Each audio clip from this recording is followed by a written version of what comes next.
Saudara, semua pasangan calon ini mengklaim menang di Pilpres 2024, setidaknya pasti berharap menjadi RI1. Namun bagaimana upaya dan juga strategi dari masing-masing tim untuk memenangkan capres-cawapresnya? Untuk itu kita bahas, sudah ada di studio kami, sudah ada juru bicara tim pemenangan nasional TPN Ganjar Mahfud, Pak Yusuf Lakaseng. Assalamualaikum Pak Yusuf, selamat pagi. Waalaikumsalam. Selamat pagi ya. Baik ya kabarnya ya. Baik. Dan juga secara daring melalui sambungan Zoom kita sudah ada Wakil Ketua TKN Prabowo Gibran, Mas Edi Suparno, dan juga dari Koalisi Perubahan Anies Muhaimin, Wakil Ketua Umum DPP Partai Kebangkitan Bangsa, Mas Jazilul Fawait. Selamat pagi, Assalamualaikum Mas Edi, Mas Jazilul. Assalamualaikum, selamat pagi. Selamat pagi ya. Waduh, nampaknya semuanya semangat ya ketika semuanya sudah ada nomor urut 1, 2, dan 3 ya kan, sambil menunggu deklarasi damai, pemilu damai, kemudian 28 November sudah dimulai masa kampanye. Ada yang menarik di sini, semua klaim menang satu putaran, itu dia kemudian narasi-narasi politik soal satu putaran. Nah, yang paling sekali vokal ini adalah dari kubunya Mas Edi Suparno nih, Mas Gibran yakin betul ini satu putaran, bahkan Mas Gibran mengatakan kemudian kita harus kerja keras untuk satu putaran. Yakin betul realistis untuk satu putaran, Mas Edi? Ya, kita tentu harus realistis dalam hal ini, tetapi kita juga jangan lupa kita tetap optimis, dan optimisme ini bukan tanpa alasan, di mana kita memiliki pasangan calon yang memiliki rekam jejak dan pengalaman dan representasi calon wakil presiden ya, yang merupakan representasi masa depan. Sehingga kami merasa bahwa ini adalah kombinasi yang amat sangat cocok, pengalaman dengan masa depan, yang memang itu adalah kombinasi yang dibutuhkan. Tambah lagi optimisme saat ini adalah ketika kita sudah mendeklarasikan pasangan calon kita, Pak Prabowo, Mas Gibran, ya antusiasme di teman-teman pendukung luar biasa tingginya, tetapi juga penerimaan di masyarakat itu sangat positif. Oleh karena itu ya sekarang ini kita sudah tidak berhenti untuk mensosialisasikan pasangan calon kita, dan mereka juga tidak berhenti untuk bersosialisasi, menyapa masyarakat, dan kami lihat bahwa responsnya amat sangat positif. Inilah yang membangun optimisme kita untuk menang satu putaran, insya Allah. Oke, tampaknya percaya diri sekali begitu ya untuk satu putaran, ataukah memang karena koalisinya bisa dibilang padat begitu, ramai sekali di sana? Ya, semakin banyak pendukung tentu itu merupakan vitamin tambahan bagi kita ya. Tetapi itu juga bukan berarti bahwa kita memberikan harapan kepada masyarakat bahwa semakin banyak ya tentu semakin besar suara akan diperoleh. Tetapi yang paling penting adalah kerjasama, kerja keras, dan menyapa masyarakat. Sebanyak mungkin tangan disalam oleh Pak Prabowo dan Pak Mas Gibran kepada masyarakat, tentu itu akan berdampak positif terhadap perolehan suara kita, dan inilah membangun optimisme kita untuk bisa menang satu putaran ke depannya. Oke, kalau Mas Edi Suparno dari kubunya Pak Prabowo dan juga Mas Gibran optimis sekali. Nah, kalau untuk pasangan Amin sendiri bagaimana nih Pak Jazilul? Ya, Mbak Adisti, pasangan Amin ini melihat bahwa banyak kejutan-kejutan di pemilu 2024 ini, namun kami berharap semua berlangsung dengan luber dan jurdil. Pasangan Amin dari awal memang dianggap tidak akan lolos pendaftaran. Tapi faktanya kita pertama kali mendaftar. Pasangan Amin kemudian ketika ngambil urut pendaftaran kita menjadi urutan pertama yang mengambil nomor urut. Kemudian kita dapat nomor 1 pula. Ini saya anggap sebagai tanda-tanda bahwa pasangan Amin akan menjadi juara 1. Lebih gampang diomongkan, nomor 1 satu putaran memang. Dihubung-hubungkan ya, nomor 1 satu putaran. Ya, tapi memang fakta politik tidak sesederhana itu. Betul. Tapi yang jelas bahwa indikasi adanya kecurangan itu ada itu, dan di dalam Pilpres itu memang profil capres-cawapres itu penting banget. Jangan sampai profil capres-cawapres itu, kami dulu dituduh-tuduh ada masalah hukum. Siapa yang nuduh? Ya publik diopinikan. Ternyata yang terjadi ada pasangan yang menggunakan hukum. Sehingga legitimasi sebenarnya banyak dipersoalkan oleh para pakar. Nah, bermasalah jika ada pasangan calon yang yakin satu putaran, tapi legitimasi dan kepercayaan itu justru bertubi-tubi dialamatkan, dan ini akan mengakibatkan pemilu yang tidak legitimit. Oke. Oleh sebab itu, kami yakin pasangan Amin ingin agar pemilu itu luber dan hasilnya legitimit. Oke. Kalau kita lihat pada komposisi pemilih, Jawa luar Jawa tidak seimbang. Generasi juga begitu. Ada yang generasi milenial dan Gen Z yang besar. Betul. Nah, melihat dari pasangan calon, Amin optimis bahwa secara figur capres-cawapres yang mengejutkan ini memiliki umur yang sama-sama matang-matangnya.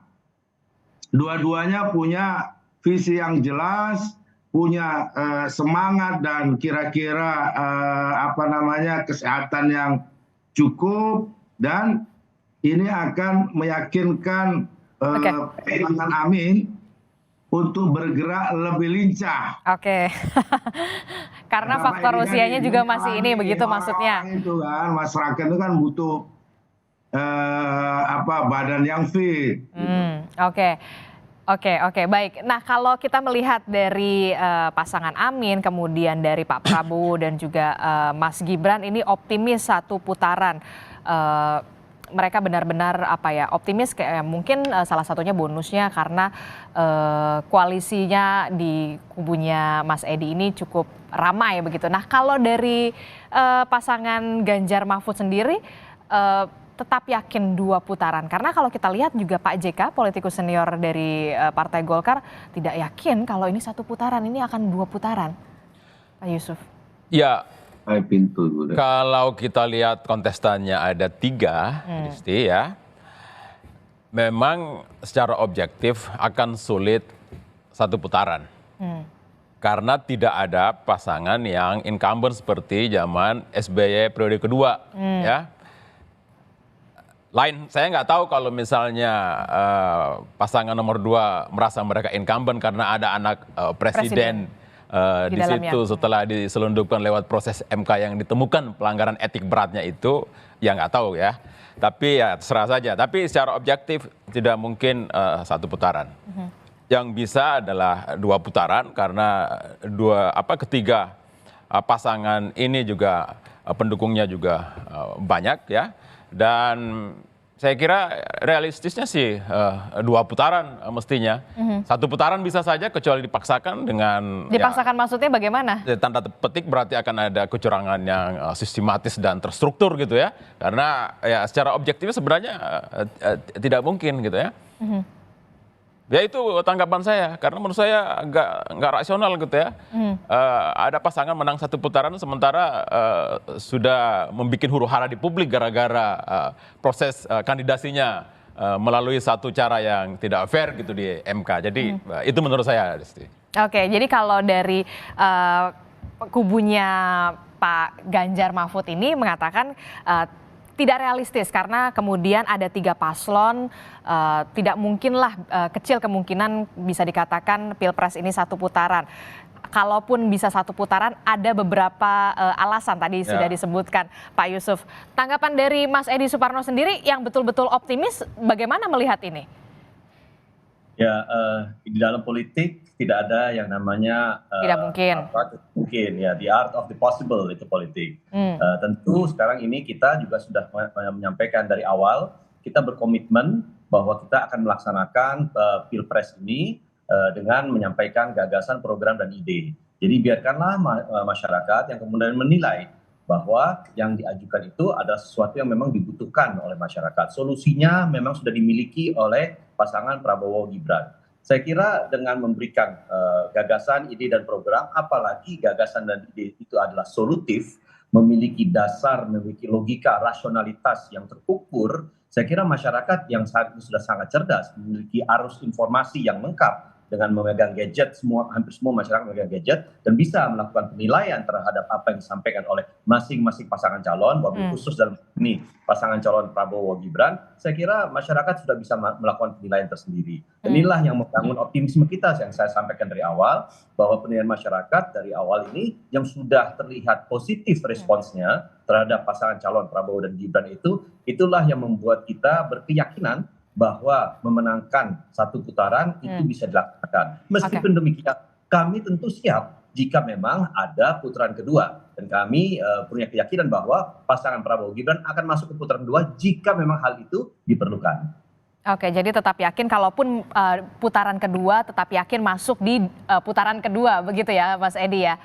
Ya. Nah, kalau tadi sudah disinggung soal bagaimana kita mereview kembali 2009, satu putaran ini pernah terjadi, Mas Jazilul. Kalau kita lihat pasangan Pak SBY dan juga Pak Budiono kala itu mengalahkan Bu Mega, Pak Prabowo, kemudian juga ada satu lagi adalah kalau tidak salah Pak JK kalau nggak salah saya lupa. Kemudian betul ya Pak JK ya. Nah, ini bisa salah satu faktornya adalah karena incumbent. Iya, memang hari ini tidak ada incumbent kecuali diincumbentkan bahasanya Pak Yusuf tadi.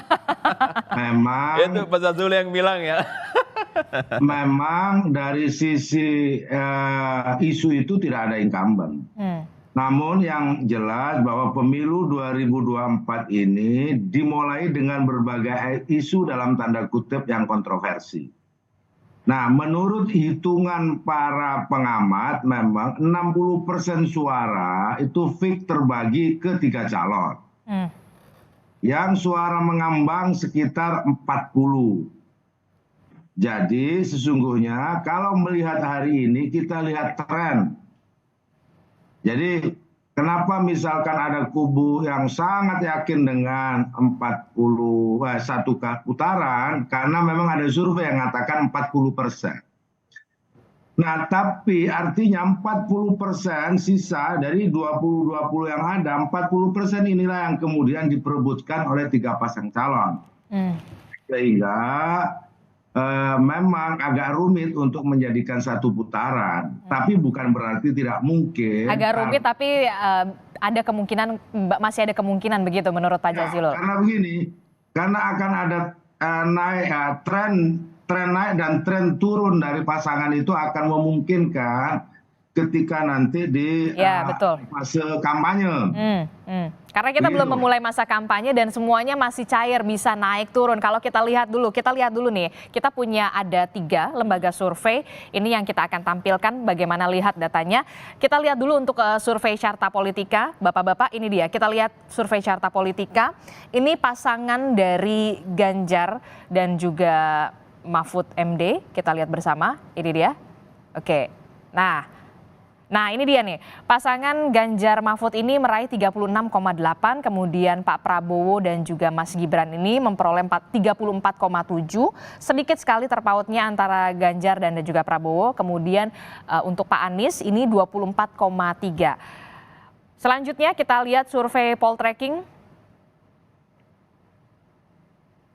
Kalau survei Poltreking ini menempatkan Pak Prabowo ya, dengan perolehannya 40,2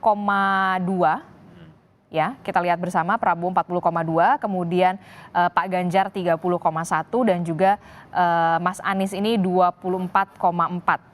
Dan yang terakhir kita juga punya survei indikator. Ini dia, kita lihat indikator. Kalau indikator masih sama, ini menempatkan pasangan Pak Prabowo dan juga Mas Gibran ini hasilnya 39,7, kemudian Mas Ganjar dan juga Pak Mahfud ini 30, dan Mas Anies 24,4%. Ini kalau kita lihat pasangan dari Mas Ganjar dan juga Pak Prabowo ini terpaut tipis sekali ya, belum ada yang kemudian sampai angkanya lebih dari 40, Mas Edi. Anda melihatnya yakin betul masih satu putaran, tapi bisa dikatakan tadi kata Pak Jazilul, semuanya masih cair, masih ada pemilih mengambang, swing voter 40%, belum lagi pemilih pemula. Ya kalau kita lihat trennya, kita mengalami kenaikan dan kenaikannya cukup signifikan. Itu menunjukkan bahwa kita memiliki momentum. Dan momentum itu kami berharap akan naik terus. Dan inilah merupakan salah satu upaya kita untuk mempertahankan bahkan mendorong momentum itu menjadi lebih kuat lagi. Caranya bagaimana? Ya caranya ya kita mensosialisasikan semakin luas para pasangan calon kita. Dan ini merupakan salah satu program utama kita, bagaimana mereka bisa datang langsung menyapa masyarakat. Jangan lupa juga bahwa survei ini juga dibuat bukan tanpa adanya risiko reputasi dalam hal ini ya terhadap para pembuat survei.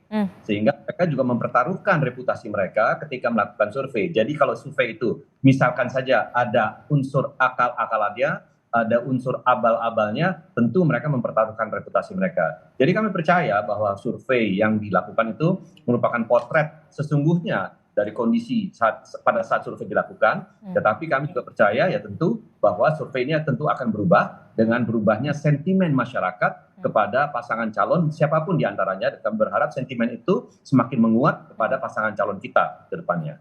Oke, kalau Mas Edi Suparno yakin kita masih melihat karena semuanya masih cair, kita masih melihat sentimen-sentimen yang kemudian tren-tren yang positif pastinya ya kan dari pasangan ketiga kandidat. Nah kalau dari Pak Yusuf sendiri melihatnya bagaimana? Untuk Ganjar ini kalau di 3 survei ini masih sekitar angka 30 bahkan sampai 36%. Nah cukup realistiskah tadi Anda sebut tidak realistis kemudian ketika satu putaran.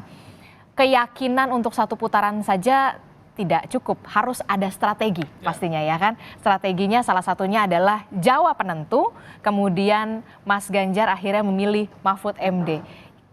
Sosok yang punya pengaruh di Jawa Timur. Sementara kita tahu Jawa Timur adalah basis dari NU. Ya tentunya survei itu adalah satu pekerjaan ilmiah ya. Soal apakah itu nanti hasilnya di 14 Februari 2024 tentu tidak akan seperti itu karena akan berdinamika terus ya. Nah, tentunya seperti yang disampaikan oleh Disti tadi ya, pemilih kita kan populasi terbesarnya Jawa. Betul. Kan? Harus dihitung secara serius Nahdlatul Ulama ya. Karena orang Indonesia ketika ditanya 50% lebih dia merasa berasosiasi dengan NU. Nah, ke depan ya kita harapkan kontestasinya adalah kontestasi gagasan, gitu ya, program, integritas dan rekam jejak yang berprestasi tentunya ya. Nah pasangan Ganjar Mahfud adalah dua duet maut, duet tunggal yang rekam jejaknya penuh dengan prestasi. Ya. Pak Ganjar 2 periode jadi gubernur.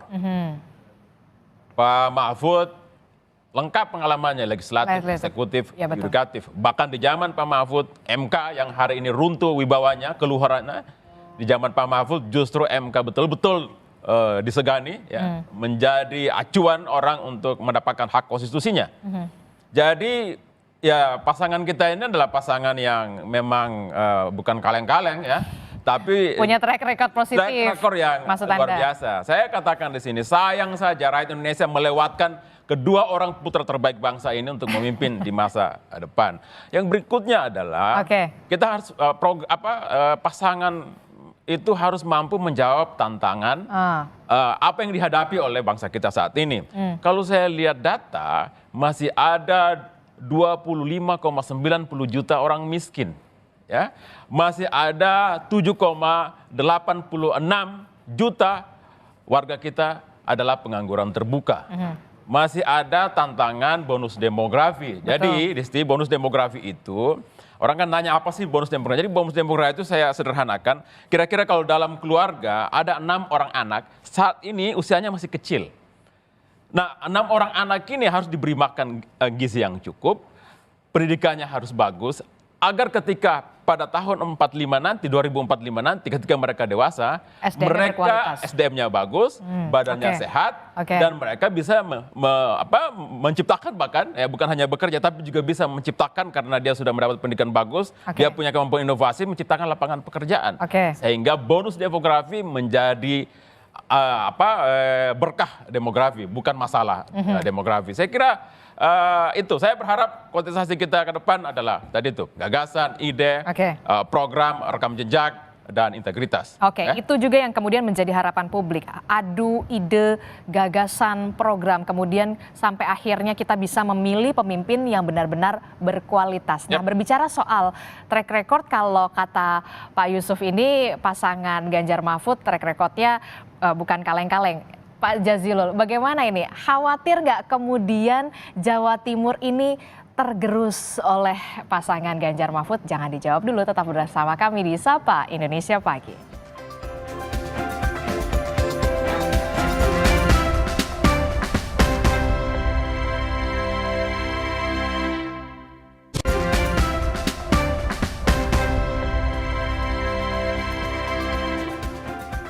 Terima kasih Anda masih bersama kami di Sapa Indonesia Pagi, melanjutkan dialog kita yang seru tadi soal bagaimana tiga kandidat ini punya optimistis yang berbeda-beda soal 1 putaran atau 2 putaran. Nah, kalau tadi Pak Yusuf ini mengatakan pasangan Ganjar dan juga Mahfud ini track recordnya sudah teruji, bukan kaleng-kaleng begitu. Apalagi kemudian Pak Mahfud ini kita tahu punya pengaruh yang kuat di Jawa Timur. Nah, kalau Mas Jazilul sendiri melihatnya, apakah cukup khawatir ini mengancam lumbung suara NU di Jawa Timur? Yang jelas yang tidak dimiliki oleh 2 kandidat yang lain adalah narasi perubahan. Dan ini alhamdulillah sambutan masyarakat terus membesar. Ini akan menjadi ukuran. Karena apa? Karena masyarakat ini sudah jengah dengan keadaan ketimpangan ekonomi, ketimpangan kawasan, ketimpangan pendidikan. Inilah yang kemudian akan diisi oleh pasangan yang sangat terpercaya. Pak Anies dan Gus Muhaimin memiliki track record yang luar biasa. Artinya apa? Narasi perubahan inilah yang kemudian akan membesar. Jika ini membesar, jika ini terjadi kejutan, maka yang disebut oleh Pak Edi bahwa politik itu serba mungkin, akan terjadi kemungkinan 1 putaran. Nah, soal basis di Jawa Timur kami yakin betul Mbak Wivi, karena selama ini PKB menjadi lumbung, Jawa Timur menjadi lumbung suara PKB. Nah, kalau kita membagi pada wilayah dan teritori, Jawa Barat, Banten, DKI ini hampir menjadi tempatnya Amin. Tinggal battle-nya ada di Jawa Timur. Luar Jawa dari suku, katakan suku Bugis, suku Melayu, itu lebih pada keinginan untuk perubahan. Karena apa? Karena sudah capek hidup di zaman ke zaman ini, terjadi kesenjangan yang 0,4 yang sangat tinggi. Nah, kenapa kami yakin betul misalkan narasi perubahan ini akan diambil betul oleh masyarakat? Karena memang dari awal narasi perubahan itu narasi yang menakutkan. Sehingga harus ada, ya kira-kira kalau bahasanya Pak Laka, harus dihadapi oleh incumbent yang diincumbentkan. Kira-kira begitu. Nah, sehingga menurut hitung-hitungan tadi, lihat saja di survei tadi, yang paling istiqomah, nggak tahu ini, padahal ini menggunakan cara yang ilmiah. 3 lembaga survei, Amin selalu 24, 24,20, sementara yang lain naik turun. Artinya konsistensi kenaikan suara perubahan ini akan terus terjadi, dan waktu yang tersisa ini akan kami gunakan sebaik-baiknya untuk kemudian menampilkan figur yang betul-betul clear. Figur yang memang diharapkan untuk sebuah perubahan Indonesia ke depan. Nah kalau berbicara... Bukan menghadirkan figur masa lalu untuk hari ini, bukan. Ini adalah figur masa depan. Figur masa depan yang membawa... Amin ini figur masa depan, bukan figur dari rebound, diolah terus seakan-akan dijanjikan untuk masa depan, enggak juga. Kita akan lihat bagaimana kemudian narasi perubahan. Nah, kalau misalkan tadi Pak Yusuf kan bilang harus ada bisa dikatakan adu program supaya SDM ini berkualitas. Nah, kalau dari narasi perubahan untuk SDM yang berkualitas dari pasangan Amin ini, strateginya seperti apa? Kita sadar betul dari awal 20% dana pendidikan. Selama ini memang fokus terhadap peningkatan SDM itu kurang. Bayangkan saja masyarakat harus berteriak-teriak karena akibat zonasi yang nggak adil. Pendidikan hanya bisa diakses untuk orang kaya. Kartu-kartu yang dimaksud itu hanya kartu untuk memberikan pelipur lara untuk masyarakat di bawah.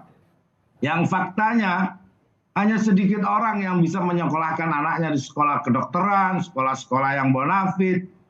Dan pemerintah menurut saya dan Amin akan memberikan tawaran di mana perubahan itu dimulai dengan SDM dan kawasan. Di mana terjadi kesenjangan, disitulah kita akan turun. Berarti membentuk dari desa dulu. Kesenjangan pendidikan itu yang akan menjadi prioritas. Kalau ada kesenjangan kota dan desa, desa yang akan menjadi prioritas.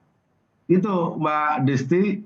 Sehingga apa yang disebut perubahan itu adalah sesuatu yang ingin mengubah pola cara kerja kebijakan yang lebih adil, yang setara, yang memberikan akses kepada semua sebagai warga bangsa.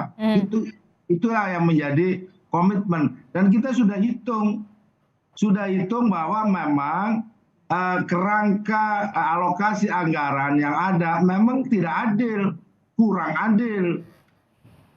Kan kalau yang sekarang itu kan satu desa 1 miliar kalau tidak salah. Nah kalau dari pasangan Amin kalau saya tidak salah begitu koreksi, satu desa 5 miliar begitu. Ya itu awalnya PKB memang yang mengusulkan itu.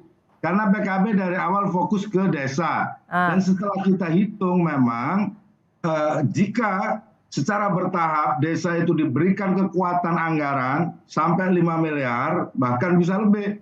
Itu sebenarnya hanya mengatur dana-dana yang masuk ke desa selama ini yang tumpang tindih. Kesehatan masuk, infrastruktur masuk,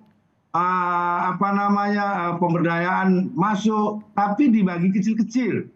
Nah oleh sebab itu hari ini tidak semua kegiatan yang bertumpu di desa itu anggarannya dialokasikan jadi satu. Nah ini kan kita juga yang jadi masalah adalah ketika di Indonesia ini ada 84.000 desa. Berarti satu desa 5 miliar itu artinya banyak sekali, triliunan. Anggarannya cukup dari mana? Itu cukup Mbak. Karena apa? Kalau kita menghitung dari 3.000 anggaran yang ada hari ini sebenarnya setara dengan 20%. 20% itu menurut mandat konstitusi itu untuk dana pendidikan. Sementara dana pendidikan yang ada, coba lihat secara benar. Apakah betul dana pendidikan Indonesia itu 20% dan alokasinya 20%? Tidak. Karena disebutnya itu dana fungsi pendidikan. Ditambah caranya. Nah, untuk 400 triliun untuk desa, saya pikir ini adalah cukup realistis. Cara alokasi yang selama ini terbuang-buang tidak tepat sasaran dikumpulkan. Hanya 20% dari APBN, dari mana kita nggak mungkin? Sangat mungkin. Kalau menurut pasangan Amin mungkin saja satu desa 5 miliar, tapi jangan kemudian pengawasan dan juga bisa dikatakan pengawasan ya betul ya harus benar-benar ekstra hati-hati, jangan sampai kemudian ada celah. Jangan curigai orang desa, Mbak. Iya betul, tapi jangan sampai kemudian kami ingin orang desa diberi kepercayaan mengelola anggaran. Itulah yang disebut dengan perubahan. Mas Edi, kalau misalkan kita melihat sudah Pak Jazilul bilang soal satu desa 5 miliar. Kemudian kalau dari pasangan dari Pak Prabowo dan juga Mas Gibran kalau tidak salah adalah makan siang gratis dan juga pemberian susu gratis itu untuk pencegah stunting. Kemudian yang menjadi masalah adalah hari ini saya membaca di kompas.com ini ada menu makanan pencegah stunting di Depok, Jawa Barat. Ini isinya ternyata cuma tahu dan juga sawi, padahal anggarannya 4,4 miliar rupiah. Ya, pertama kalau kita bicara mengenai peningkatan sumber daya manusia kita, ya hari ini kita bicara dua, pendidikan dan kesehatan. Saya sentuh pendidikan dulu. Pendidikan kita akan mulai dari akarnya. Akarnya apa? Perbaikan kesejahteraan guru. Itu yang kita tekankan dan anggaran ini sudah kita siapkan. Kedua, dari aspek kesehatan, ya tadi sudah seperti disampaikan, salah satu program unggulannya adalah bagaimana kita kemudian memberikan makan siang gratis dan susu kepada seluruh anak ada balita yang ada di Indonesia. Kita sudah hitung juga total anggarannya kurang lebih 370-380 triliun rupiah. Uangnya dari mana? Tentu itu kan pertanyaannya. Ya, betul. Kita sudah menyisir anggaran APBN kita dan kita lihat APBN kita saat ini tax ratio kita terendah di kawasan yang memang bisa kemudian kita genjot lebih lanjut. Caranya gimana? Ekstensifikasi, intensifikasi perpajakan. Itu harus dilakukan. Ekstensifikasi, kita mencari yang masih bersembunyi. Hari ini baru 30% masyarakat Indonesia yang selayaknya memegang NPWP, ternyata hanya 30% pegang NPWP. Intensifikasi, ya kita mengungkap mereka-mereka yang masih belum jujur, bayar pajak tapi tidak semuanya dilaporkan. Nah, ini salah satu caranya untuk bisa meningkatkan peningkatan ada penerima negara. Dan itu real melalui pembentukan badan penerima negara. Nanti Dirjen Pajak, Dirjen Bea Cukai itu kemudian kita kumpulkan. Kita maksimalkan tax ratio, kita maksimalkan penerimaan dari Bea Cukai, PNBP termasuk juga, dan dari hibah. Itu yang kita tingkatkan. Oke, berarti ada optimalisasi penerimaan negara di situ untuk kemudian mengalokasikannya ke makan siang gratis dan juga pemberian. Tidak hanya itu saja, tetapi beban APBN yang saat ini masih tetap besar, itu akan kita kurangi. Caranya bagaimana? Subsidi yang tidak tepat sasaran hari ini tentu harus kita alokasikan untuk tepat sasaran. Hari ini LPG 3 kg, Pertalite dipergunakan 80%-nya oleh mereka-mereka yang justru tidak berhak. Nah, ini harus kita tata ulang itu. Nah, jadi beban yang tidak perlu, termasuk kemudian optimalisasi penerimaan negara, ini kombinasi untuk kita kemudian membiayai program-program yang sudah kita tawarkan itu. Oke, ramai sekali. Ini betul saya mengapresiasi sangat angkat topi begitu ya soal gagasan-gagasan dari Pak Jazilul, kemudian Mas Edi, kemudian Pak Yusuf. Terakhir, untuk yang kita tahu di pemilu 2024 ini adalah bagaimana menggait pemilih pemula, pemilih muda yang angkanya tidak main-main, bahkan di atas 50%. Kalau dari pasangan Ganjar Mahfud? Ya, menggait pemilih muda itu kan kalau saya lihat ya survei Indian Times pada 2022, apa isu yang menjadi konsen anak-anak muda? Yang pertama adalah soal kesejahteraan. Yang kedua adalah soal lapangan kerja. Yang ketiga adalah soal korupsi. Nah, kita menjawab ini dengan menghadirkan dua sosok yang paripurna dari segi integritas dan prestasi. Kalau dari program untuk pendidikan ya menurut saya pendidikan itu adalah solusi permanen dan struktural dari persoalan kemiskinan. Kita kenapa miskin sampai sekarang ini ya Mbak Adisti? Karena 80% SDM kita adalah pendidikannya SMP ke bawah. Kemudian yang berikutnya adalah dana riset kita hanya 0,01 ya dari PDB kita atau 2,2 triliun. Nah, makanya itu yang harus dibenahi. Apa yang dilakukan oleh Ganjar dan Mahfud kita sebut untuk pintar tidak perlu bayar. Apa itu? Yaitu wajib belajar 12 tahun. Jadi sampai SMA kita gratiskan. Ya kan? Kemudian yang kedua untuk anak muda berusaha itu kita spesialkan mereka. Ya, agar kemudian memang mereka tidak perlu susah untuk mengakses bantuan pendanaan dari negara. Dipermudah bahkan dikhususkan untuk anak muda agar mereka menjadi entrepreneur sehingga rasio pengusaha kita menjadi besar. Kalau rasio pengusaha kita menjadi besar kan pembayar pajak besar. Kalau pembayar pajak besar artinya dana penerimaan negara juga besar dipakai untuk membangun kembali. Kemudian untuk memutus kemiskinan, Ganjar itu punya program di satu keluarga miskin harus ada di salah satu mereka menjadi sarjana. Sehingga dia akan menjadi pemutus kemiskinan di keluarga itu. Jadi yang kita maksudkan menjadi sarjana, kita ambil anak orang miskin satu keluarga itu, kita didik mereka dengan sampai kuliah, sampai ditanggung gratis ongkosnya. Jadi itu Mbak Adisti. Kemudian untuk kesehatan kan masyarakat kita harus dijamin kesehatannya agar mereka produktif. Kita bangun ya di setiap desa itu satu puskesmas atau puskesmas pembantu dengan satu dokter. ya. Oke. Agar rasio dokter kita meningkat. Kalau sekarang kan rasio kita 1.000 orang nggak cukup dihadapi oleh satu dokter. Oke. Nah, kita mau paling tidak sesuai dengan aturan WHO, 1.000 orang itu ditangani oleh satu dokter. Oke. Jadi itu program unggulan kita. Oke, ya. oke. Nah, terakhir singkat saja, kalau dari pasangan Amin sendiri, dari pemilih pemula dari 50% lebih, optimis berapa persen yang kemudian digait oleh Amin? Singkat saja. Ya, kita optimis dari 58 sekian, tentu kita berharap 40% dari Gen Z, itu minimal. 40% dari Gen Z memilih Amin. Oke. Nggak ada lagi bagian kita. Mas Edi Suparno? Ya tentu kita bertekad untuk mengambil sebanyak-banyaknya pangsa anak muda itu karena apa? Karena kita tahu apa yang dikehendaki oleh pemilih pemula, mulai dari lapangan Berapa kerja. persen? Ya kalau kita hitung ya dari 52% yang kita diperebutkan, 80% dari 52% itulah yang menjadi keputusan kita. Waduh, optimis sekali ya. Baik, terima kasih Bapak-Bapak, Pak Yusuf sudah hadir bersama kami dan juga melalui sambungan Zoom sudah ada Mas Edi Suparno dan juga ada Pak Jazilul Fawait. Terima kasih. Tentu saja kita menunggu ini masa kampanye dan juga debat supaya kemudian pemilih kita mendapatkan pemimpin yang benar-benar berkualitas dengan tarung ide dan juga gagasan program-program yang benar-benar realistis dan juga benar-benar baik. Terima kasih Bapak-Bapak telah bergabung bersama kami untuk waktunya. Terima kasih. Assalamualaikum. Assalamualaikum warahmatullahi wabarakatuh.